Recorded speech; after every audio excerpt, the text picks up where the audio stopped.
Hello everyone, Jolene here from Bookworm Adventure Girl. Welcome back. I hope that you are all doing well. This is where I talk about the books that I'm reading. I like to read diverse books and I highlight Canadian literature. If you are new, thanks so much for checking out my channel. Please hit subscribe and stick around. Today I am going to share the books that I hauled in August. Right now the TBR stack is at 1,515. The highest it's been is 1,530, and of course the goal is to be below 1,500 by the end of the year. I did read some books in August, so I know that it will come down after this, but let's see where the TBR stack sits after this haul. As always, I'm going to talk about the books that I received from publishers. So first, from Second Story Press, is a debut novel called Non-Disclosure by Renee D. Bondy, who is a writer from Windsor, Ontario. And this is a story about a young girl who was abused by her Catholic priest. She doesn't tell anyone, and then as an adult, she learns that there were dozens of victims and there is a criminal trial. She finds community working in a hospice for men dying of AIDS, and I think it takes place in the 80s. So this is obviously not an easy subject, but I'm interested in how this is all pulled together, and this will be published on October 17th. Then from St. Martin's Press, I have Writing an Identity Not Your Own by Alex Temblador. This is a resource that offers tools to write and edit a character whose identity is different than your own.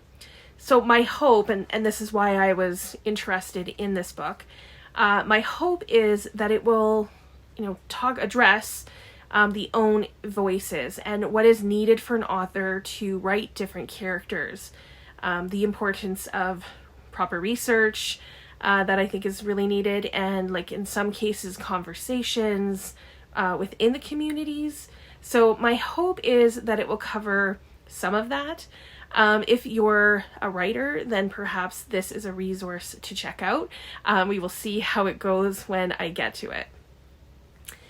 So with these books from publishers, it brings the TBR to 1,517. From the Republic of Consciousness this month is Her by Rachel Cattle. This might be a read for Framed in September. This is a booktube event that is being hosted by Lindy at Lindy's Magpie Reads, Elisabeth from Bookins and Books, Greg from Another Bibliophile Reads, I'm missing a couple of people here, Hannah from Hannah's Books, and Heather from Heather Gregg.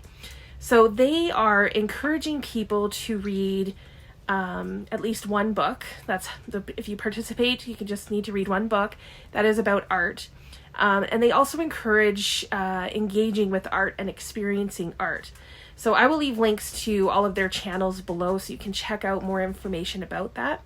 But the blurb on this book says that it is about an unnamed female narrator who travels through school, then art school teaching jobs, finding or fashioning the selves of herself via encounters with PJ Harvey, the ghosts of Anne Quinn, Susan Sontag, and a mansplaining analyst that she first encounters in her grandparents' garden. Both a love letter to creative life and a requiem for all that is lost in its pursuit. Her asks, is it possible to record and retain our experiences of being on the outside? Or can such stories only exist within the institutions that both literally and metaphorically shape them? So this sounds like it might be a little different, but this is definitely one of my possibilities for Framed in September. So this brings the TBR to 1,518. Next up, I have some books that I would consider my most anticipated reads. I picked up Hillbilly Elegy by J.D. Vance. I know that this has been turned into a movie on Netflix. So, and even the sticker there that's not a sticker tells you that. So I want to read the book first. I've heard various things about this. It's a coming-of-age memoir about the author growing up in Ohio and his connections to Kentucky and how his family tried to escape living a life in poverty, but still struggled in many ways.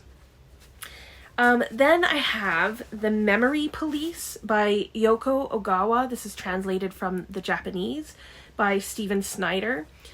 This book has been on my radar forever, and I am so glad that I finally picked it up, and I'm really looking forward to reading it.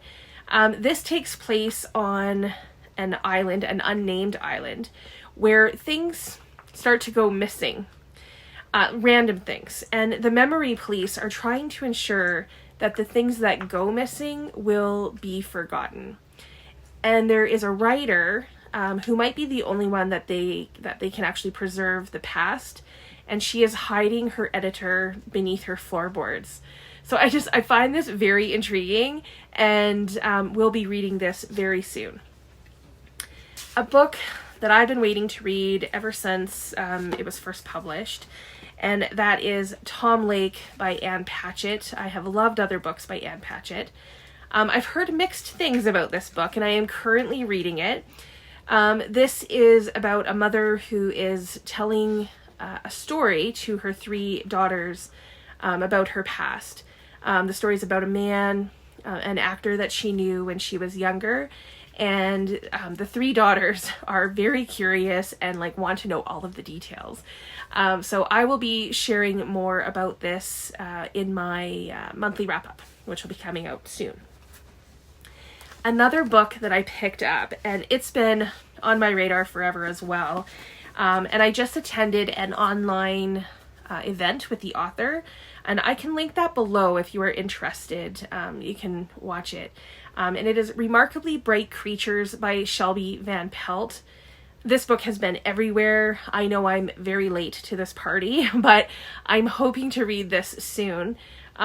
This is after a woman's husband dies. She begins working at an aquarium, and she befriends an octopus. And I have loved other stories, other books about octopuses, and especially after hearing the author talk about this, I think I'm really going to like this one. So the TBR with these is now at 1,522. I have some Canadian books that I picked up, and the first is a memoir that is written in essays, Run Towards the Danger by Sarah Polley, and I actually picked this up thinking I would read it for the Reading Across Canada challenge. I was going to use it for the prompt, which is a book written by or about a Canadian celebrity.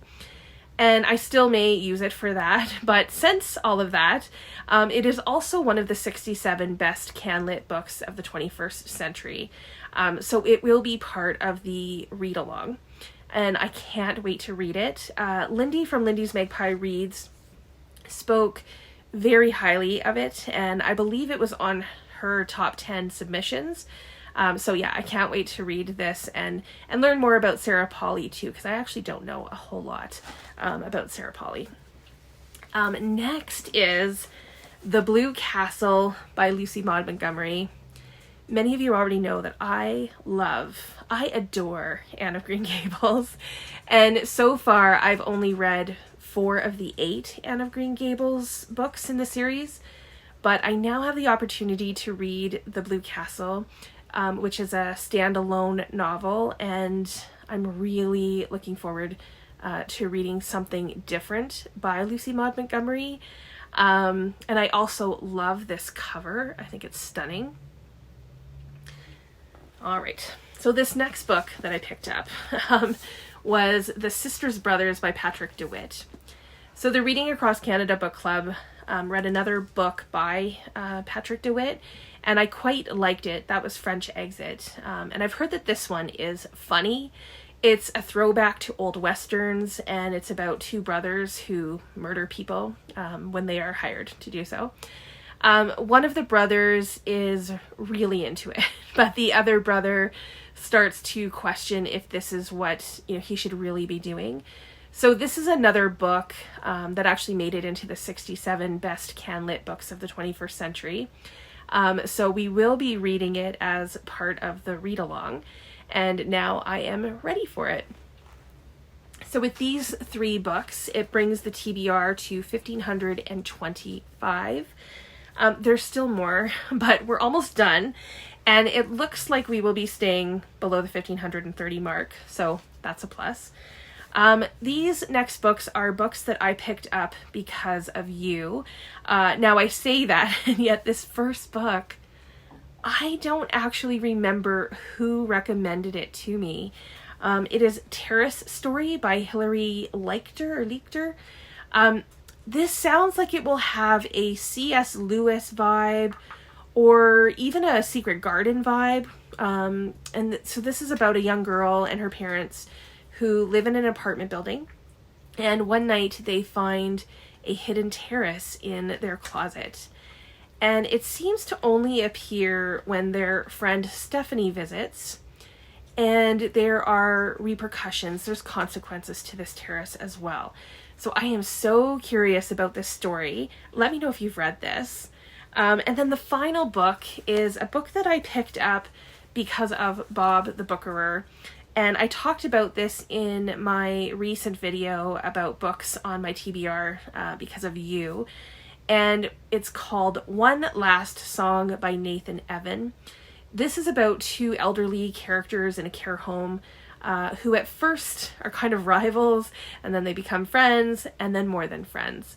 I am thinking I might read this for Shorty September. It's only about 160 pages, so I hope that I'm going to really like this story. So with these last 2 books, that brings the TBR to 1,527. I don't know. Can I get to below 1,500 before the end of September, or before the end of the year? I hope so. Perhaps if I read enough short books in September, that would help a great deal. We'll see how it goes. So please let me know if you have read any of these books or if any of them interest you. Have you hauled any books in August that you are really excited to read soon? Let me know all of the details. I want to know everything. I look forward to chatting with you in the comments. As always, thank you so much for watching. I hope you enjoy the rest of your day, and don't forget to make every day an adventure.